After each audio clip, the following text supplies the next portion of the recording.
ఒకవేళ వైఎస్ఆర్ కాంగ్రెస్ పార్టీ అధికారంలోకి వచ్చి జగన్మోహన్ రెడ్డి ముఖ్యమంత్రి అయితే జగన్మోహన్ రెడ్డి మోదీని అరెస్ట్ చేసేలాగా వ్యూహరచన చేశారనేటువంటి వార్తలు వస్తూ ఉన్నాయి. ఈ వార్తల్లో అసలు వాస్తవం ఉందా లేదా, అది ఎలా సాధ్యం అనేది మనం పూర్తి స్థాయిలో విశ్లేషణ చేసుకుందాం. ప్రస్తుతం మనతో పాటున్నారు ప్రముఖ రాజకీయ విశ్లేషకులు, ప్రముఖ సీనియర్ జర్నలిస్ట్ సిఎస్ రావు గారు. వారితో మాట్లాడదాం. సార్ నమస్తే. సార్ నమస్తే. జగన్మోహన్ రెడ్డి గనక మళ్ళీ ముఖ్యమంత్రి అయితే నరేంద్ర మోదీ గారిని అరెస్ట్ చేసేలాగా వ్యూహరచన చేశారన్నట్లుగా భారతీయ జనతా పార్టీకి సంబంధించినటువంటి నేత ఆయన కీలకమైనటువంటి ఆరోపణలు చేస్తూ ఉన్నారు, సత్యకుమార్ గారు. ఏంటి సార్ ఈ ఆరోపణలు ఎలా చూడాలి? ఆరోపణలు కాదు, ఆయనకు వచ్చినటువంటి భావాన్ని ఎక్స్ప్రెస్ చేశారు. ఎందుకు ఎక్స్ప్రెస్ చేశారు? జగన్మోహన్ రెడ్డి గారు ఏమన్నారు నిన్న గవర్నర్ని కలిసి వచ్చిన తర్వాత ప్రెస్ మీట్ లో, నేను మళ్ళీ అధికారంలోకి వస్తే 2 నెలల్లో ఈ పీపీపీ మోడల్లో మెడికల్ కాలేజీలని తీసుకునేటువంటి వాళ్ళని జైల్లో పడేస్తాను అన్నారు. ఇదే కదండి ఆ మాట అన్నారు. అంటే టెండర్ లో పాల్గొన్న వాళ్ళని అదే జైల్లో పడేస్తానంటే నిర్వాహకుల్ని, టెండర్ లో పార్టిసిపేట్ చేసిన వాళ్ళందరూ మెడికల్ కాలేజీలు తీసుకోలేరు కదా, ఎవరు బెస్ట్ అయితే వాళ్ళకి ఇస్తారు. సో ఎవరైతే తీసుకుంటారో నిర్వాహకులు వాళ్ళని 2 నెలల్లో జైల్లో పెట్టేస్తాను అన్నాడు, జైలుకి పంపిస్తాను అన్నాడు. సరిగ్గా ఈ పాయింట్ దగ్గరే వైద్య ఆరోగ్య శాఖ మంత్రిగా ఉన్నట్టు సత్యకుమార్ గారు రెస్పాండ్ అయ్యారు. ఓకే, జైల్లో పెట్టండి, ఎవరిని పెడతారు, నన్ను పెట్టండి, జడ్జిని పెట్టండి, తర్వాత అడ్వకేట్స్ని పెట్టండి, నరేంద్ర మోడీ గారిని కూడా పెట్టండి అన్నాడు. ఆయన అన్నాడు. సత్యకుమార్ అనింది కానీ జగన్మోహన్ రెడ్డి వ్యూహరచన చేసినట్టుగా కాదు కదా సార్? వ్యూహరచన చేసినట్టుగా కాదంటే మరి ఆయన అన్న మాటల్లో నేను దీనికి సంబంధించి నిర్వాహకుల్ని అని అంటే, నిర్వాహకు దాన్ని నిర్ణయం తీసుకుంది ఎవరు? పీపీపీ మోడల్ని దేశవ్యాప్తంగా పీపీపీ మోడల్ని ఎవరు ఇంప్లిమెంట్ చేస్తున్నారు? నరేంద్ర మోడీ గారి ప్రభుత్వమే కదా. ఓకే, పీపీపీ మోడల్ సక్సెస్ఫుల్ అని చెప్పి కేంద్ర ప్రభుత్వం అన్ని రాష్ట్రాలని మీరు పీపీపీ మోడల్ వెళ్ళండి అని చెప్తుంది కదా. నీతి ఆయోగ్ చెప్తుంది కదా, నీతి ఆయోగ్ క్లియర్ గా చెప్తుంది కదా, పీపీపీ మోడల్ సక్సెస్ఫుల్ మోడల్, మీరు వెళ్ళండి, ఫండ్స్ లేవు, అప్పులు పాలయ్యింది, అప్పులు తీసుకుంటున్నాం దేశం రాష్ట్రాలను, కాబట్టి మీరు పీపీపీ మోడల్లో వెళ్ళండి అని చెప్పి చెప్తుంది కదా నీతి ఆయోగ్. నీతి ఆయోగ్ చెప్తుందంటే ఎవరు చెప్తున్నట్టు? కేంద్ర ప్రభుత్వం చెప్తున్నట్టే కదా. కేంద్ర ప్రభుత్వం అంటే ఎవరు ఆధ్వర్యంలో ఉంది? నరేంద్ర మోడీ గారి ఆధ్వర్యంలో ఉంది కదా. మరి పీపీపీ మోడల్ అమలు చేసేటువంటి వాళ్ళని, లేదా పీపీపీ మోడల్ని తీసుకొచ్చినటువంటి వాళ్ళని, తీసుకున్నటువంటి వాళ్ళని లోపలేస్తానన్నాడు కదా. ఏంటి అని చెప్తున్నాడు సత్యకుమార్ గారు. నరేంద్ర మోడీ గారిని కూడా అరెస్ట్ చేస్తావా అని అడిగాడు. దాని అర్థం అదే కదా. ఇప్పుడు లేదంటే సత్యకుమార్ గారు బీజేపీ అండి, రాష్ట్ర వైద్య ఆరోగ్య శాఖ మంత్రిగా ఉన్నారు. ఆయనే అన్నారు కదా, మరి నరేంద్ర మోడీ గారికి కూడా అరెస్ట్ చేస్తావా అని చెప్పి. ఎందుకు అన్నారు? ఈ కాన్సెప్ట్ లో అన్నారు ఆయన. సో ఇప్పుడు ఆయన పీపీపీ మోడల్ అనేది ఇప్పుడు జడ్జెస్ కూడా అన్నారు, జడ్జిలను కూడా లోపలేస్తావా, అడ్వకేట్స్ని కూడా దానికి అనుకూలంగా వాదించినటువంటి న్యాయవాదులను కూడా లోపలేస్తావా అని అడిగాడు. ఎందుకు? హైకోర్టు ఏం చెప్పింది? PPP model successful model, PPP మోడల్లో అమలు చేయటంలో, వైద్య కళాశాలలు ఏర్పాటు చేయటంలో తప్పేంటి, మీరు ఎందుకు అభ్యంతరం పెడుతున్నారు? చివాట్లు వేసిందా లేదా, అక్షంతలు వేసిందా లేదా వైఎస్ఆర్ కాంగ్రెస్ పార్టీకి? ఓకే, హైకోర్టు వేసింది కదా. నేను లేదా మీరు లేదా ఇంకొకళ్ళు మాట్లాడటం కాదు కదా, తెలుగుదేశం వాళ్ళు లేదా ఇంకొకళ్ళు మాట్లాడటం కదా, హైకోర్టే చెప్పింది కదా. ఓకే, పీపీపీ మోడల్లో తప్పేంటి, అసలు పీపీపీ మోడల్ అంటే ఏమనుకుంటున్నారు మీరు అని చెప్పి హైకోర్టే క్వశ్చన్ చేసింది. ఆ తర్వాత నీతి ఆయోగ్ క్వశ్చన్ చేసింది. పీపీపీ మోడల్ అంటే successful model, public private partnership, దీన్ని మీరు ప్రైవేట్ అని ఎందుకు అనుకుంటున్నారని అడిగింది. దాని మీద కోర్టు సంతకాలు, హైకోర్టు అడిగినా నీతి ఆయోగ్ ప్రశ్నిస్తున్నా ఈయన పాటికి ఈయన కోర్టు సంతకాలు చేయించేశాడు. 1,04,00,000 అని చెప్తున్నారు. ఈ 1,04,00,000 సంతకాలని గవర్నర్కి ఇవ్వడానికి 2 సార్లు 3 సార్లు అపాయింట్మెంట్ తీసుకున్నారు. ఫస్ట్ టైం అనుకున్న టైంకి కాల, మళ్ళీ తీసుకున్నటువంటి అపాయింట్మెంట్ని క్యాన్సిల్ చేసుకున్నారు. ఎట్టకేలకు నిన్న కలిశారు గవర్నర్ని కలిసి 1,04,00,000 మంది సంతకాలు పెట్టారు. సో ఈ 1,04,00,000 మంది సంతకాలు మేము ఇస్తున్నాం అని చెప్పి అక్కడ లోక్ భవన్ దగ్గర ఉండేటువంటి అక్కడ అడ్మినిస్ట్రేషన్కి ఇచ్చేసారు. అడ్మినిస్ట్రేషన్ అంటే అధికారులు తీసుకుంటారు కదా, గవర్నర్ అయితే తీసుకుంటారు. సరే, గవర్నర్ని కలిశారు. గవర్నర్ని కలిసి గవర్నర్తో మాట్లాడారు. గవర్నర్ కూడా ఇన్సైడ్ ఉన్నటువంటి ఇన్ఫర్మేషన్ ఏంటంటే, ఈ పీపీపీ మోడల్ సక్సెస్ఫుల్లే కదా, సెంట్రల్ గవర్నమెంట్ కూడా అమలు చేస్తుంది కదా, ఎందుకు అభ్యంతరం పెడుతున్నారు అని అంటే, లేదు ఇది ప్రైవేట్ అని అంట. పీపీపీ అంటే ప్రైవేట్ కాదు కదా, పబ్లిక్ ప్రైవేట్ పార్ట్నర్షిప్ కదా అని చెప్పేసి ఈయన కూడా అన్నాడని చెప్పి న్యూస్ వచ్చింది.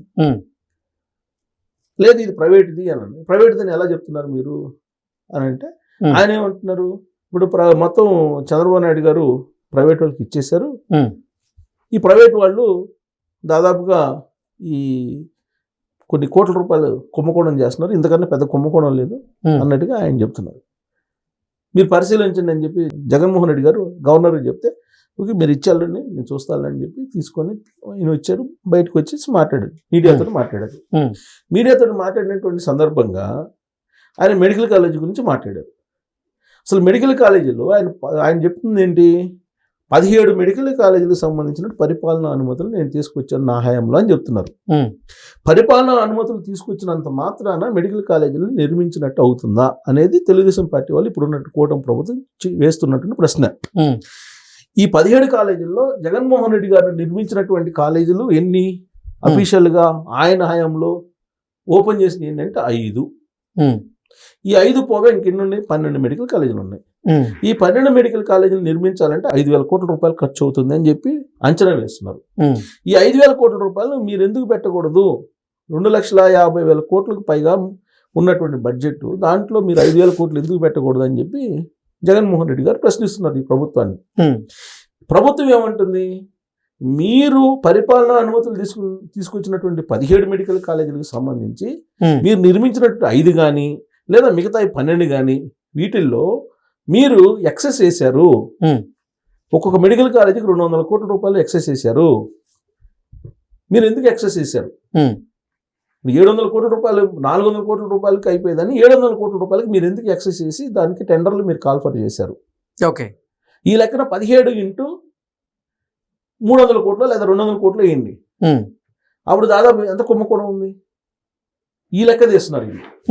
ఇన్ని వేల కోట్ల రూపాయలు కుంభకోణం, వందల కోట్ల కుంభకోణం నువ్వు చేసావు, దాన్ని మేము ఎందుకు అనుసరించాలి అని చెప్పి ప్రభుత్వం అంటుంది. ఓకే, 17 కాలేజీలు అండి, 200 కోట్లు ఎక్సెస్ చేశారని చెప్పి కూటమి ప్రభుత్వం చెబుతుంది. 17 ఇంటూ 2 ఎంత? 17 రూళ్ళు 34 అంటే 3,400 కోట్లు, అంతే కదా. 13,400 కోట్ల రూపాయలు ఎక్సెస్ చేసావు నువ్వు అని చెప్పి కూటమి అంటుంది. ఓకే, సో కాబట్టి ఇక్కడే నీకున్నటువంటి ఫ్రాడ్ ఆలోచన ఇక్కడే ఉంది. నువ్వు టెండర్లు కాల్ఫర్ చేసావు కాబట్టి అదే కాంట్రాక్ట్స్ కొనసాగిస్తే ఆ 3,400 కోట్ల రూపాయలు నువ్వు తీసుకోవడం అవకాశం ఉంది. ఇప్పుడు ఆ కాంట్రాక్టులు నిన్ను తిరిగి ఇవ్వమంటారు ఆ డబ్బులు అనేటువంటి లాజిక్ ని కూటమి ప్రభుత్వం తీస్తుంది. సరే, కూటమి ప్రభుత్వంలో ఉండేటువంటి వాళ్ళు ఏం చెప్పినా, జగన్మోహన్ రెడ్డి గారు ఏం చెప్పినా వీటిని పక్కన పెట్టి మనం ఆలోచిస్తే, హైకోర్టుని నీతి ఆయోగ్ని మనం ప్రామాణికంగా తీసుకొని మనం కనుక విశ్లేషణ చేసుకుంటే పీపీపీ మోడల్ సక్సెస్ఫుల్ అని చెప్పి వాళ్ళు చెబుతున్నాయి కదా. ఎందుకు సక్సెస్ఫుల్ అని చెప్పి మనం ఒకసారి ఆలోచిస్తే, ఇప్పుడు జగన్మోహన్ రెడ్డి గారు 5 కాలేజీలని ఓపెన్ చేశారు. ఈ 5 కాలేజీలకు సంబంధించి ఫీజు ఫ్యాక్టర్ ఎలా ఉంది? జనరల్గా ప్రభుత్వ మెడికల్ కాలేజీల్లో ఫీజులు ఎలా ఉంటాయి? 10,000, ఇప్పుడు పెంచిన దాని ప్రకారం 20,000 ఉంటాయి. దాంట్లో ఏబిసి కేటగిరీలు ఉండవు, ఒకటే కేటగిరీ ఉంటుంది. కౌన్సిలింగ్ పెడతారు, కౌన్సిలింగ్లో నీకు సీట్ వస్తే నీ ర్యాంక్ని బట్టి ఇస్తారు. నో కేటగిరీస్, ఏబిసి కేటగిరీలు అనేవి ఉండవు. నీ గుంటూరు మెడికల్ కాలేజీలు తీసుకోండి, లేదా కర్నూలు ప్రభుత్వ మెడికల్ కాలేజీ తీసుకోండి, ఏ మెడికల్ కాలేజీ తీసుకున్నా ప్రభుత్వ కళాశాలలో ఏబిసి కేటగిరీలు అనేవి ఉండవు.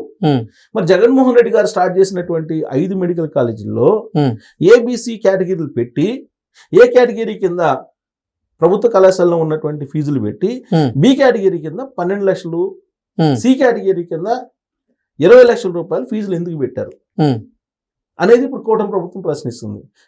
మీరు నిజంగా పేద ప్రజల పక్షపాతి, లేదంటే పేద మధ్యతరగతి ప్రజల కోసం మీరు మెడికల్ కాలేజీలు పెడతామని చెప్పి అంటున్నారు కదా.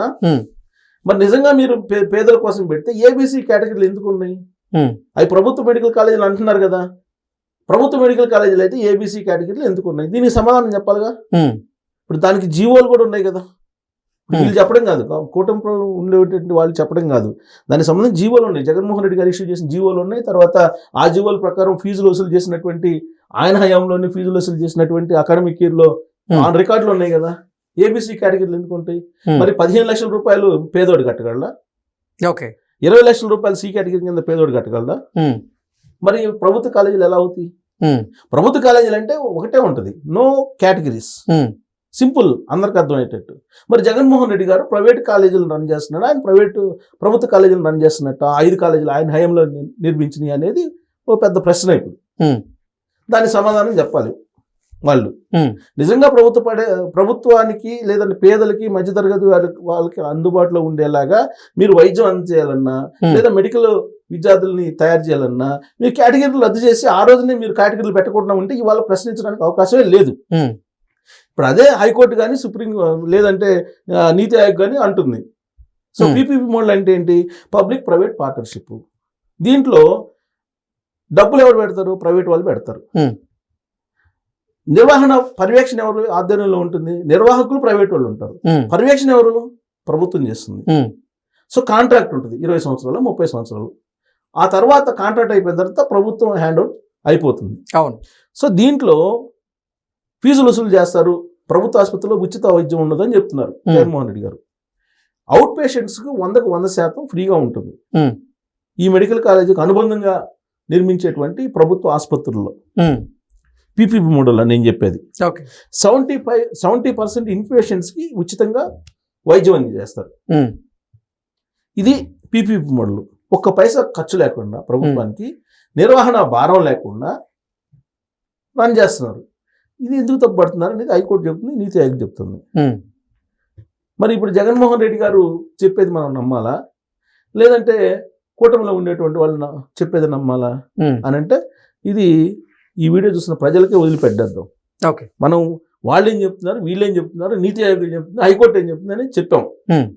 దాన్ని ప్రజలే అర్థం చేసుకుంటారు. సో పీపీపీ మోడల్లో నేషనల్ హైవేస్ నిర్మిస్తున్నారు, ఓడర్ రైలు నిర్మిస్తున్నారు, ఎయిర్పోర్ట్ నిర్మిస్తున్నారు.